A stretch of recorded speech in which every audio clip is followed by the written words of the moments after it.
ഒരു വ്യക്തിയുടെ മരണാനന്തര ചടങ്ങ് 250 കോടി ആളുകൾ തത്സമയം കാണുന്നു.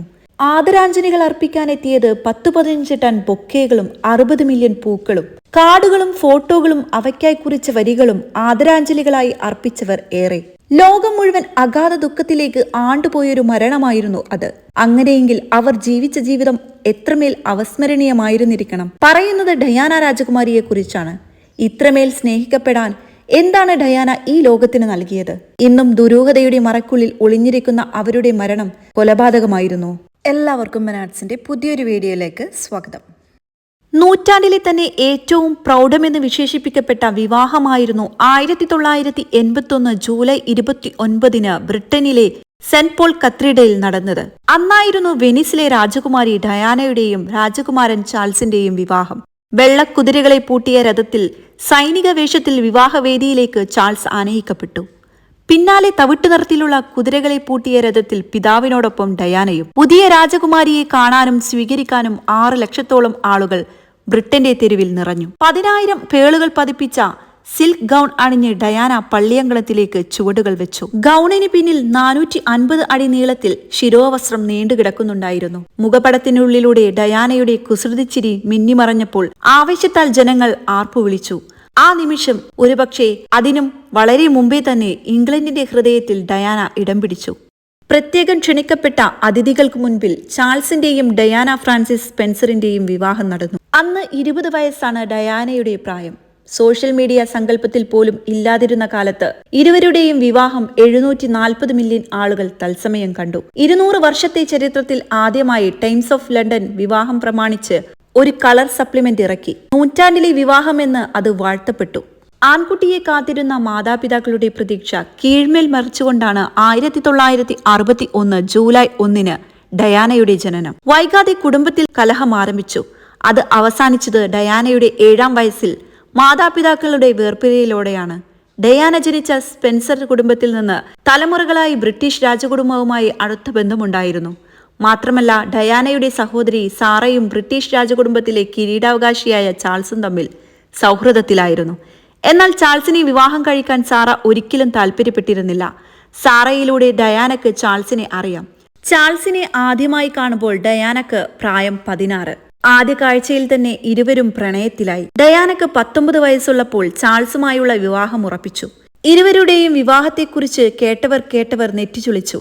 ഒരിക്കലും ചേരാത്ത രണ്ടുപേരെ ചേർക്കുന്നതുപോലെയായിരുന്നു പലരുടെയും പ്രതികരണം. വിവാഹത്തെ എതിർത്തവർ പ്രധാനമായും ചൂണ്ടിക്കാണിച്ചത് 2 കാര്യങ്ങളായിരുന്നു. ഒന്ന്, ഇരുവരും തമ്മിൽ 13 വയസ്സിന്റെ പ്രായവ്യത്യാസമുണ്ട്. മറ്റൊന്ന്, വിവാഹത്തിന് മുമ്പ് തന്നെ ചാൾസിന് നിരവധി സ്ത്രീകളുമായുണ്ടായിരുന്ന പ്രണയബന്ധങ്ങളാണ്.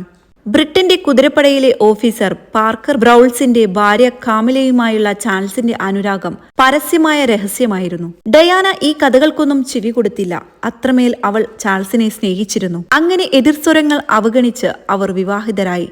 14-ാം നൂറ്റാണ്ട് മുതൽ നിലവിലുണ്ടായിരുന്ന പ്രിൻസസ് ഓഫ് വെയിൽസ് എന്ന രാജകീയ പദവിയിലേക്കായിരുന്നു ഡയാന എത്തിയത്. കൊട്ടാരത്തിലെത്തിയ ആ 20-കാരിയെ കാത്തിരുന്നത് അത്ര സുഖകരമായ ജീവിതമായിരുന്നില്ല. ചാൾസിന് കമലയോടുള്ള അടുപ്പം തന്നെയായിരുന്നു പ്രധാന കാരണം. കമലയോടുള്ള പ്രണയാധിക്യത്താൽ ചാൾസിൽ നിന്ന് കടുത്ത അവഗണനയാണ് ഡയാന നേരിടേണ്ടി വന്നത്. നന്നേ ചെറുപ്പമായിരുന്ന ഡയാനക്ക് താങ്ങാൻ കഴിയുന്നതിലും അപ്പുറമായിരുന്നു ഇത്തരം അവഗണനകൾ.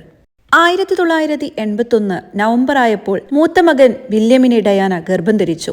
3-ാം മാസത്തിലെ ഒരു ദിവസം കൊട്ടാരത്തിലെ പടിക്കെട്ടിൽ ഡയാന തെന്നി വീണു. കുഞ്ഞിന്റെ ജീവൻ വരെ അപകടത്തിലാക്കാവുന്നതായിരുന്നു ആ വീഴ്ച. ചാൾസിന്റെ ശ്രദ്ധയും കരുതലും അല്പമെങ്കിലും ലഭിക്കുന്നതിന് വേണ്ടി ബോധപൂർവം നടത്തിയ ശ്രമമായിരുന്നു അതെന്ന് പിന്നീട് ഡയാന തുറന്നു പറഞ്ഞു. ഈ വീഴ്ചയിലൂടെ ചാൾസ് തന്നെ പരിഗണിക്കുമെന്നും ഒപ്പം നിൽക്കുമെന്നായിരുന്നു ഡയാന കണക്കുകൂട്ടിയത്. മൂത്ത മകൻ വില്യമിന്റെ ജനനത്തിനു ശേഷം ലോകം ആരാധിക്കുന്ന രാജകുമാരി കടുത്ത വിഷാദരോഗിയായി. കൊട്ടാരവും ഭർത്താവും തന്നെ കേൾക്കാത്തത് ഡയാനയെ കൂടുതൽ തളർത്തി. ആശ്വാസം കണ്ടെത്താൻ അവർ സ്വയം മുറിവേൽപ്പിച്ചു. ലോകം രാജകുമാരിയുടെ സൗന്ദര്യത്തെയും ഭാഗ്യത്തെയും പുകഴ്ത്തുമ്പോൾ ഡയാന മനോവേദന മറക്കാൻ ബ്ലേഡ് ഉപയോഗിച്ച് കൈകളിലും കാലുകളിലും വയറിലുമൊക്കെ മുറിവുകൾ ഉണ്ടാക്കി. അങ്ങനെ തുടരാൻ ഡയാനക്ക് കഴിയുമായിരുന്നില്ല. മാനസിക രോഗത്തോടുള്ള സമൂഹത്തിന്റെ കാഴ്ചപ്പാടുകൾ കാറ്റിൽ പറത്തി രാജകുമാരി വിഷാദത്തിന് ചികിത്സ തേടി. അമിതമായി ഭക്ഷണം കഴിക്കുന്ന ബുലിമിയ എന്ന ഈറ്റിംഗ് ഡിസോർഡറും ഡയാനക്കുണ്ടായിരുന്നു. 1984 ചാൾസ് ഡയാന ദമ്പതിമാരുടെ രണ്ടാമത്തെ മകൻ ഹാരിയുടെ ജനനം. ഹാരി ജനിക്കുന്നതിനു മുമ്പുള്ള കുറച്ചു മാസങ്ങൾ മാത്രമാണ് 15 വർഷത്തെ ദാമ്പത്യത്തിൽ താൻ ആകെ സന്തോഷിച്ചതെന്ന് ഡയാന പറഞ്ഞിട്ടുണ്ട്. പക്ഷേ ഹാരിയുടെ ജനനത്തോടെ ചാൾസിന്റെയും കമലയുടെയും ബന്ധം കൂടുതൽ ദൃഢമായി. കമലയുമൊത്ത് ചാൾസ് പുറത്തു ഉല്ലസിക്കുമ്പോൾ ഡയാന കൊട്ടാരത്തിനുള്ളിൽ ഏകയായി. ചാൾസിനെ കുറിച്ചുള്ള അന്വേഷണങ്ങൾക്കെല്ലാം രാജകുമാരിക്ക് പരിചാരകരിൽ നിന്ന് ലഭിച്ച മറുപടികൾ കള്ളങ്ങളായിരുന്നു. ചാൾസിന്റെ ബന്ധം ഒളിപ്പിക്കാൻ കൊട്ടാരത്തിലെ പരിചാരകരും കൂട്ടുനിന്നു. വൈകാതെ ഡയാനക്ക് കാര്യങ്ങൾ വ്യക്തമായി. രാജ്ഞിക്ക് മുമ്പിൽ പരാതിയുമായി എത്തിയ രാജകുമാരിക്ക് അവിടെയും നിരാശയായിരുന്നു ഫലം. ശ്വാസമുട്ടിക്കുന്ന ദാമ്പത്യത്തിൽ നിന്ന് പുറത്തു കടക്കാൻ കൊട്ടാരം ഏൽപ്പിച്ചിരിക്കുന്ന കടമകൾക്ക് പുറത്ത് അവർ സാധാരണക്കാർക്കിടയിലേക്ക് ഇറങ്ങി.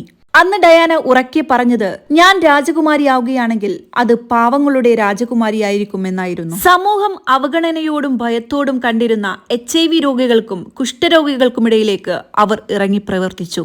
HIV ബാധിതർക്ക് ഗ്ലൗസ് പോലും ഇടാതെ ഹസ്തദാനം നൽകി. അവരെ ആലിംഗനം ചെയ്തു.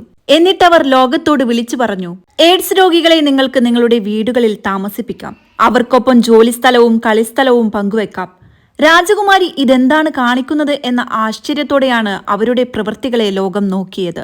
അന്നുവരെ അവഗണിക്കപ്പെട്ടിരുന്ന ഒരു സമൂഹത്തിന് പുനർജന്മം ലഭിച്ചതുപോലെയായി അവരുടെ പ്രവർത്തനങ്ങൾ. ഒരു രാജകുടുംബാംഗം ഇത്തരത്തിൽ പെരുമാറുന്നത് സാധാരണക്കാർക്കിടയിൽ സന്തോഷവും പ്രതീക്ഷയും നൽകിയിരുന്നു. വൈകാതെ അവർ നൂറുകണക്കിന് സന്നദ്ധ സംഘടനകളുടെ രക്ഷാധികാരിയായി. ഇതോടെ ലോകം മുഴുവൻ ഡയാനയുടെ സ്വീകാര്യത വർദ്ധിച്ചു. പക്ഷേ ലിഖിത നിയമങ്ങളാൽ ജീവിതം മുന്നോട്ട് നയിച്ചിരുന്ന ബ്രിട്ടീഷ് രാജകുടുംബം ഡയാനയുടെ പ്രവൃത്തികളിൽ അതൃപ്തരായിരുന്നു. രാജകൊട്ടാരത്തിൽ ഇന്നുവരെ മറ്റാർക്കും ലഭിക്കാത്ത മാധ്യമ ശ്രദ്ധയും സ്വീകാര്യതയും ഔദ്യോഗിക ജീവിതത്തിലും സ്വകാര്യ ജീവിതത്തിലും ഡയാനയ്ക്ക് ലഭിക്കുന്നത് രാജ്ഞിയിൽ പോലും അസൂയ ജനിപ്പിച്ചു. ഡയാനയുടെ സ്വർണ്ണ തലമുടിക്കും നീലക്കണ്ണുകൾക്കും അവർ ധരിക്കുന്ന വസ്ത്രങ്ങൾക്കും ആഭരണങ്ങൾക്കും അവരുടെ ചെറുവിരൽ അനക്കങ്ങൾക്ക് പോലും ആരാധകരുണ്ടായി. ചാൾസുമായുള്ള വിവാഹം ഉറപ്പിച്ചതു മുതൽ ഡയാനയുടെ പിറകെ കൂടിയ പാപ്പരാസികളുടെ ശല്യം ഇതോടെ രൂക്ഷമായി. ഡയാനയുടെ സ്വകാര്യതയിലേക്ക് ക്യാമറ കണ്ണുകളുമായി അവർ നിലയുറപ്പിച്ചു. വിടാതെ പിന്തുടരുന്നത് ശീലമാക്കി. ക്യാമറയിൽ പതിയുന്ന ഡയാനയുടെ സ്വകാര്യ നിമിഷത്തിന് 80കളിലും 90കളിലും കോടികളായിരുന്നു വില. അക്കാലത്ത് ഡയാനയുടെ ചിത്രങ്ങൾ വിറ്റ് പണക്കാരായ ഫോട്ടോഗ്രാഫർമാർ നിരവധിയാണ്. ഡയാനയുടെ ഒരു ചുംബന ചിത്രത്തിന് സൺഡേ മിറർ നൽകിയത് 1.5 കോടി രൂപയായിരുന്നു. ചിത്രങ്ങളെടുത്ത ഇറ്റലിക്കാരനായ മരിയോ ബ്രന കോടീശ്വരനായി. അനുവാദമില്ലാതെ ഡയാനയുടെ ബിക്കിനി ചിത്രം പ്രസിദ്ധപ്പെടുത്തിയതിന് സൺ പത്രത്തിന് 50 ലക്ഷം രൂപ പിഴ കൊടുക്കേണ്ടി വന്നതും ചരിത്രം. കൊട്ടാരം ഈ തുക അനാഥ ശിശുക്കളുടെ സഹായനിധിയിലേക്ക് സംഭാവന ചെയ്തു. അപ്പോൾ ഇന്നത്തെ വീഡിയോ എല്ലാവർക്കും ഇഷ്ടപ്പെട്ടു വിചാരിക്കുന്നു. ഇഷ്ടപ്പെട്ടാൽ ലൈക്ക് ചെയ്യാനും നിങ്ങളുടെ അഭിപ്രായങ്ങൾ കമൻറ്റ് ചെയ്യാനും മറക്കരുത്. എൻ്റെ വീഡിയോ ആദ്യമായിട്ട് കാണുന്ന കൂട്ടുകാരാണെങ്കിൽ എൻ്റെ വീഡിയോ കണ്ട് ഇഷ്ടപ്പെടുവാണെങ്കിൽ സബ്സ്ക്രൈബ് ചെയ്ത് സപ്പോർട്ട് ചെയ്യുക. മറ്റൊരു വീഡിയോ ആയിട്ട് നമുക്ക് വീണ്ടും കാണാം. താങ്ക്